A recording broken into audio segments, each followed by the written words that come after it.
नमस्कार, द एजुटेक लेकर आया है आपके सामने मृदा मंडल। मृदा मंडल के अंतर्गत इस बार अभी हम पढ़ेंगे मृदा संरचना तथा मृदा बनावट। तो आइए जानते हैं द एजुटेक आपके सामने क्या प्रस्तुत करता है। Away to geography. मृदा संरचना मृदा की एकाकी कणों के पिंडों के रूप में समूहन को मृदा की संरचना कहा जाता है। अर्थात मिट्टी के कण आपस में संगठित हो जाते हैं, जिससे क्या बनते हैं, बड़े बड़े हिस्से बन जाते हैं, पार्ट बन जाते हैं, टुकड़े बनते हैं। इन्हीं संगठित पिंडों को मिट्टी की संरचना कहते हैं। इन पिंडों का चटकनों द्वारा यानी जो दरारें पड़ती हैं पिंडों पर, उसी के द्वारा अलगाव होता है, यानी अलग अलग होते हैं। मृदा की संरचना मृदा का भौतिक गुण होती है, जिसमें मृदा के कणों एवं उसके मध्य मिलने वाले रिक्त स्थानों की व्यवस्था को शामिल किया जाता है। यानी जो ये मृदा की जो संरचना होती है, यह मृदा का भौतिक गुण होती है। भौतिक गुण का मतलब ऊपर से देखा जा सकता है, समझा जा सकता है, मापा जा सकता है। और इसके अंतर्गत मृदा में के जो कण होते हैं, बड़े बड़े जो जुड़ते हैं आपस में मिलकर, उनके बीच में खाली जगह भी होती है। उन्हीं सब की जो व्यवस्था होती है वही इसमें शामिल किया जाता है, हम उसमें देखते हैं। इसके लिए कुछ शब्द हैं कि जो इसका कणों का जो संगठन बनता है, उस संगठन से संबंधित अलग अलग संगठनों के आकार के आधार पर नाम भी किया गया है। तो इसमें से पेड़ है पहला। तो पेड़ मिट्टियों के कणों के प्राकृतिक एकाकी समूहों या पिंडों को कहते हैं। यानी जो पेड़ है वो क्या है, जो सबसे पहले पिंड बनता है बड़ा सा जो समूह करने के बाद, उसे हम कहते हैं। क्लाड मिट्टियों की जुताई के कारण उनके टूटने से प्राप्त कणों के समूहों को या पिंडों को क्लाड या क्लाक कहते हैं। क्लाड होना चाहिए यहाँ पर। तो क्लाड क्या हुआ, यानी जब हमारे खेतों की जुताई करते हैं या कहीं भी समतल जगह की जुताई करते हैं, तो उसमें क्या होता है कि जो बड़े बड़े पिंड होते हैं, जो पेड़ होता है, पेड़ टूट टूट जाता है और उससे छोटे आकार के जो पिंड बन जाते हैं, उन्हें हम क्लाड कहते हैं या ढेला कहते हैं। पेड़ के आकार, विस्तार तथा स्थायित्व मृदा की संरचना के प्रमुख गुण होते हैं। यानी पेड़ का जो आकार है, कितना बड़ा बड़ा होता है, छोटा होता है, कितने समय तक का होता है, और उसकी संरचना कैसी है। संरचना तो है, ये संरचना कैसे लंबवत है कि क्षैतिज फैला हुआ है कि कोण पर है ना, और फिर गोलाकार है। ये चीजें मिट्टी के जो उस जिस क्षेत्र में जो चीजें जैसे मिलती है, उस क्षेत्र की मिट्टी वैसे ही मिलती है। अब आकार के अनुसार पेड़ को 4 प्रकारों में बांटा जाता है। तो इसमें है प्लेटी मृदा पेड़, यानी प्लेट की तरह, यानी फैला हुआ जो क्षैतिज विस्तार में पाया जाता है, पतली पतली पट्टियों के रूप में मिलते हैं, यानी बहुत गहराई तक नहीं जाते हैं ना, तो उसे हम क्या बोलते हैं, सबसे पहले प्लेटी पेड़। इसके बाद स्तंभ या प्रिस्मेटिक पेड़, स्तंभ यानी खड़ा होता है, यानी लंबवत जो कण बनते हैं, जो जमाव मिलकर कण मिलकर आकार लेते हैं, उसे हम प्रिज्मेटिक पेड़ कहते हैं। कोणिक या ब्लॉकी, ब्लॉक यानी एक ब्लॉक होता है, खड़ा चौकोर ब्लॉक बना सकते हैं। तो यहाँ पर ब्लॉकी का तो तात्पर्य होता है कि झुकाव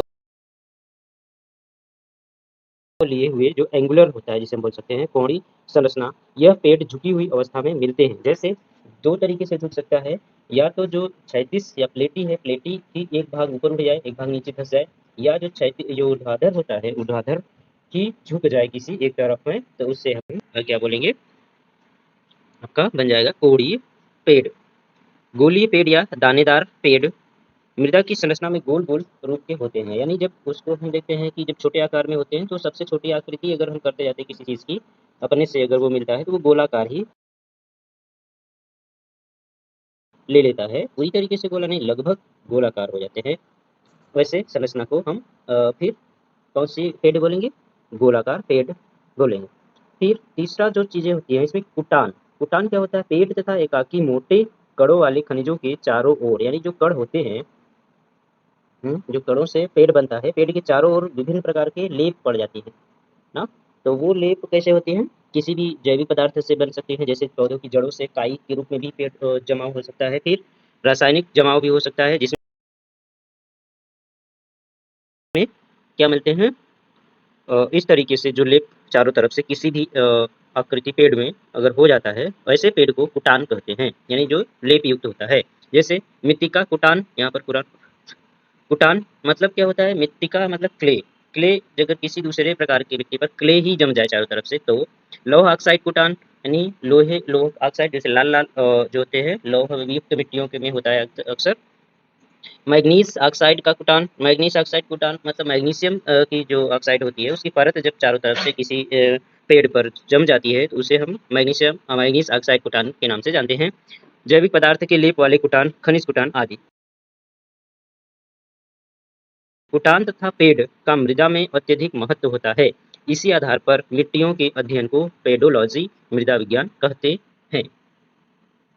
मृदा बनावट, मृदा बनावट से तात्पर्य क्या होता है, हम संरचना जाने, कंपोजिशन जाने तो मृदा बनती कैसे है, उसमें क्या क्या होता है उसके बारे में यहाँ पर हम सीखते हैं।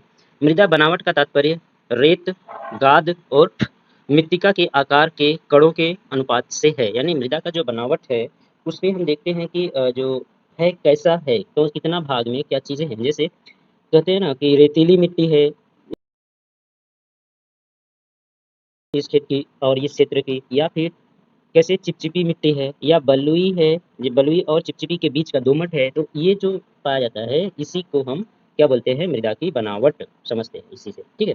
जो मिट्टी के खनिज के अंशों को बनाते हैं, यानी मिट्टी में कितना खनिज है ना, उसी के अनुपात में जब ये चीज़ें जैसे कड़ वाले ज़्यादा होंगे तो खनिज रहेंगे कि नहीं रहेंगे, कम रहेगा क्योंकि खनिज तो नीचे फिर चला जाएगा पानी के साथ, मृत्तिका रहेगी तो उसे जमे रहते हैं।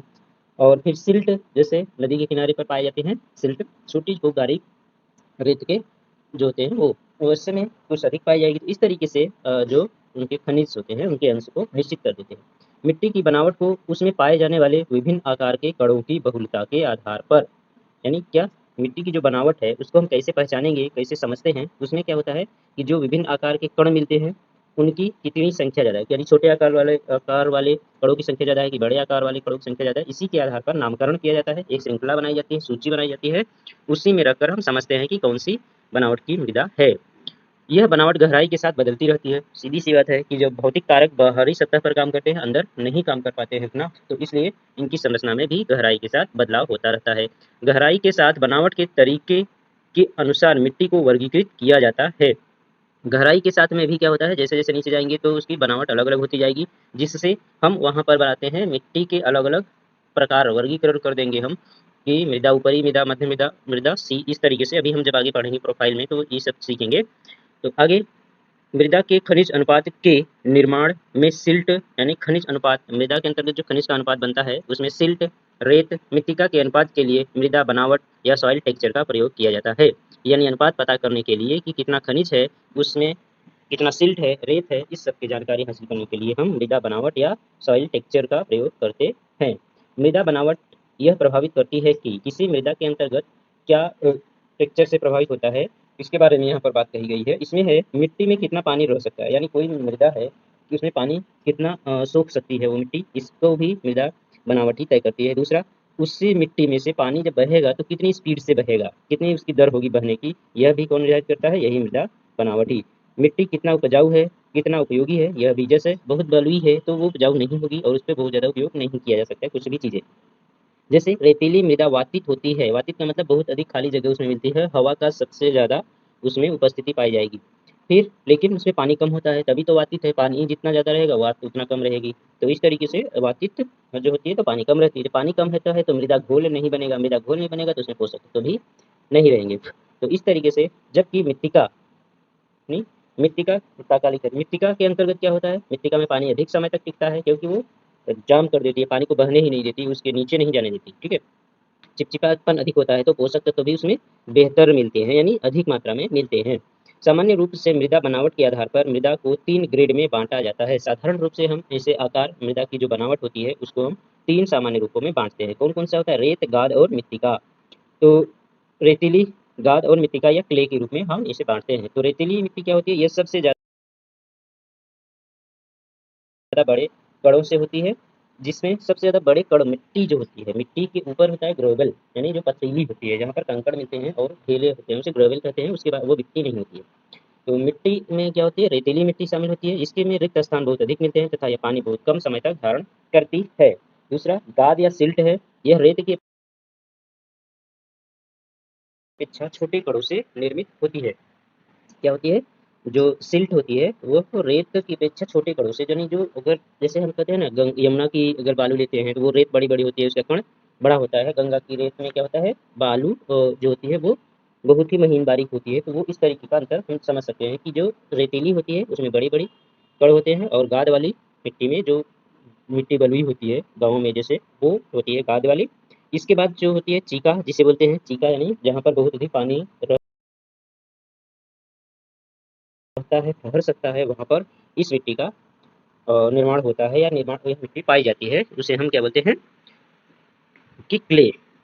यह मिट्टी का तथा रेत क्यों से जो होती है पानी सर्वाधिक धारण करती है, उसे हम फिर अत्यधिक छोटे कणों से युक्त होती है, यानी इसका कण जो होता है क्ले का वो बहुत छोटा होता है। और जब ये पानी से पूरी युक्त हो जाती है तो ऐसे लगता है कि पानी के कण और इसके कण लगभग एक ही जैसे हैं, जिसके कारण से ये पानी में तैरते रहते हैं या फिर उसी में लटकते हुए दिखते हैं। तो इसका एक रूप है, एक मृदा कोलाइड भी आता है। तो मृदा कोलाइड क्या होता है तो उसी वर्गीकरण में ही मृदा टेक्सचर के अंतर्गत ही इसे शामिल किया जाता है, किंतु इसमें थोड़ा-सा समझने वाली बात ये होती है कि इसके जो कण होते हैं, ये कोलाइड का जो अवस्था है, वो मृत्तिका से भी छोटे कणों से युक्त होते हैं, यानी मिट्टी का जो सबसे छोटा कण होता है, न्यूनतम साइज़ होती है, उसको हम कोलाइड अवस्था कहते हैं, कोलाइड मिट्टी कहते हैं। यह मृत्तिका से भी महीन कणों से युक्त होती है। कोलाइड खनिज या कुछ अन्य जैविक पदार्थ होते हैं, यानी जैविक पदार्थ जो जैसे हम ह्यूमस होता है, तो ह्यूमस क्या है, कोलाइड होता है, कोलाइड मृदा होती है। तो वही जब कोलाइड और अन्य मृदाओं के साथ मिलती है तो वो ह्यूमस युक्त मिट्टी या जैविक पदार्थों से युक्त मिट्टी हो जाती है, और उसका उपजाऊपन बढ़ जाता है। तो ये दोनों चीज़ें एक साथ होना ज़रूरी होता है, लेकिन अगर हम उनका वर्गीकरण करेंगे तो बड़े कणों से छोटे कणों के रूप में नीचे दिया गया है। तो अगर हम इसको कोलाइड को भी उसी रूप में डालें तो आकार के अनुसार मृदा की 4 बनावटी प्रकार हो जाता है। अब यहाँ पर मृदा बनावट में शामिल कणों का आकार, यानी सबसे ऊपर जो मिलता है, जो कणों वाली बड़ी होती है, वो 0.1 इंच से कण होते हैं, जो ये जमुना की जैसे बालू होती है वो इस तरीके का से गंगक बालू तक। फिर रेत इससे छोटी होती है, और जो बोरिंग वगैरह में पानी निकलते पानी के साथ में आता है वो वाली बालू। गाद सिल्ट इससे छोटी, जिसमें के दोनों प्रकार की मिट्टियाँ मिलती हैं, चिपचिपी भी होती है और बलुई भी होती है। मृत्तिका जो होती है वो चिपचिपी मिट्टी होती है, जिसका आकार इससे 10 गुना छोटा होता है, और कोलाइट भी मृत्तिका से 10 गुना छोटा आकार धारण करता है। तो इस तरीके से मिट्टी के संबंधित 3 ये प्रमुख तत्व थे, जो इसकी विशेषताएँ हैं। आगे हम आगे पढ़ेंगे मिट्टी के प्रोफाइल से संबंधित। तो आज के लिए धन्यवाद।